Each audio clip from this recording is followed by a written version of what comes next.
Oke, Assalamualaikum warahmatullahi wabarakatuh. Sebelumnya izin memperkenalkan diri, nama saya Ilham Bimar dengan NIM C24 Hari ini saya akan mengerjakan tugas pengganti, yaitu tentang meneraan mikrometer. Bentar, akan saya share terlebih dahulu.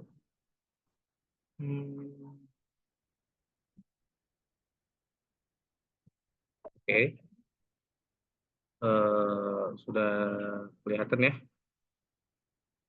Mungkin akan saya jelaskan sedikit mengenai meneraan mikrometer ini. Pertama itu kita itu ada namanya lensa okuler dan lensa objektif. Nah, di lensa okuler dan lensa objektif ini juga ada yang namanya itu kaca untuk kaca preparat untuk yang diletakkan di antara lensa okuler dan lensa objektif. Nah, lensa okuler dan lensa objektif ini ada perbesarannya juga. Untuk perbesaran lemah itu dia akan semakin besar kelihatannya, namun objeknya itu semakin kecil. Jarak pandangnya luas, tapi objeknya semakin kecil. Untuk perbesaran sedang, dia itu 50-50. Jadi untuk ukurannya sedang dan pembesaran juga sedang.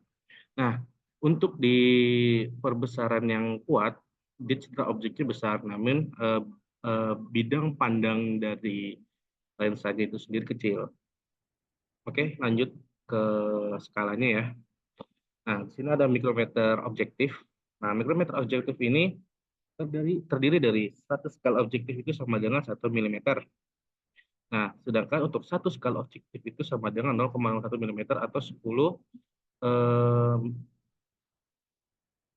mikro lagi, 10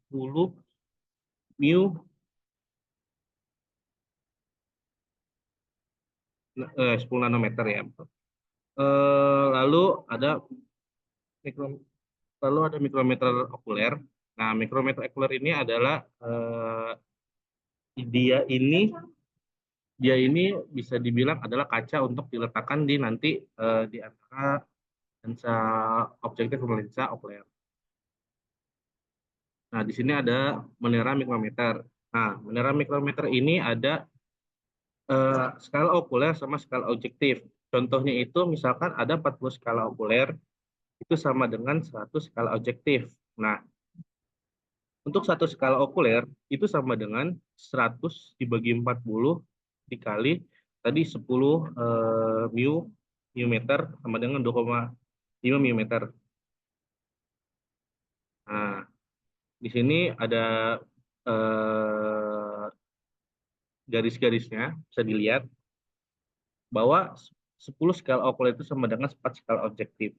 Nah, satu skala okuler itu sama dengan 1/10 skala objektif.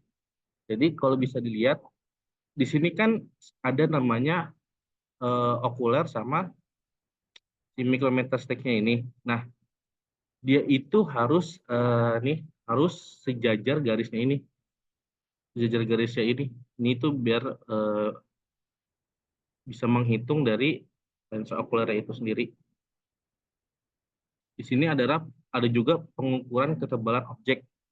Nah, pengukuran ketebalan objek ini bisa dapat dilihat dengan mencari jarak antara citra objek yang jelas dan tidak jelas. Di sini ada dua, yaitu pengatur alus sama pengatur kasar. Nah, pengatur alus ini dia itu berputarnya kecil dia sedikit. Satu skala pengatur alus itu 2,5 mu meter. Itu yang sesuai ya. Itu yang adjustment knob ini itu bisa dibilang sesuai dengan ininya. Nah, hasil pembacaan dari skala pada pengatur halus, hasil pembacaan skala pada pengatur skala dan pengukuran jarak citra suatu objek adalah 3 skala. Jadi ketebalan objek di bawah mikroskop adalah 3 kali 2,5 mu. Jadi tinggal tiganya ini dikali 2,5 mu itu sekali putaran itu.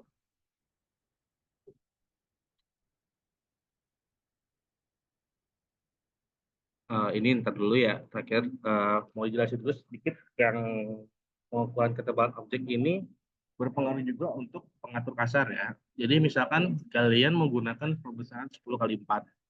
Nah, untuk 10 kali 4 itu diatur dulu menggunakan atur kasar.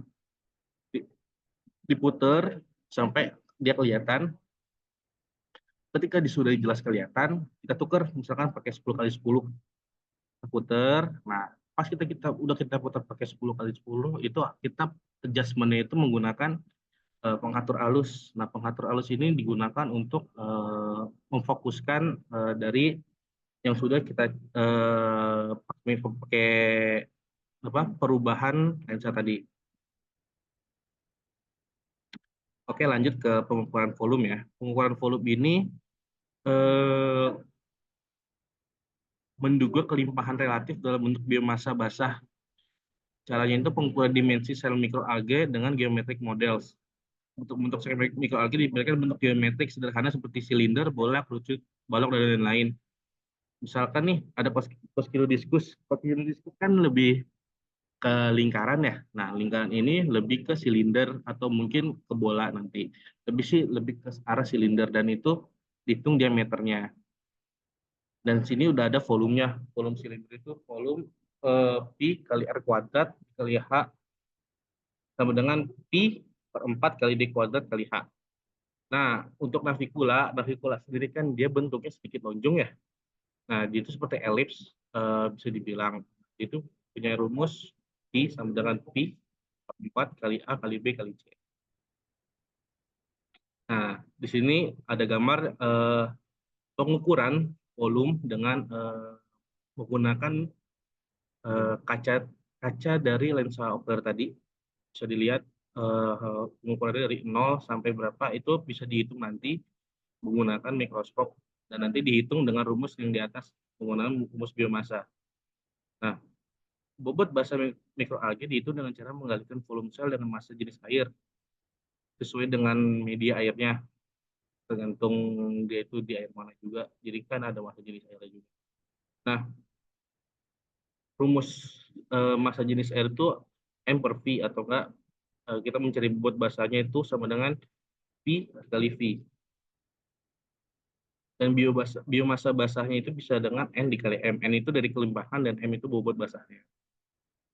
Oke, ini ada penentuan ukuran mata jaring. Ini planktonet ya. Jadi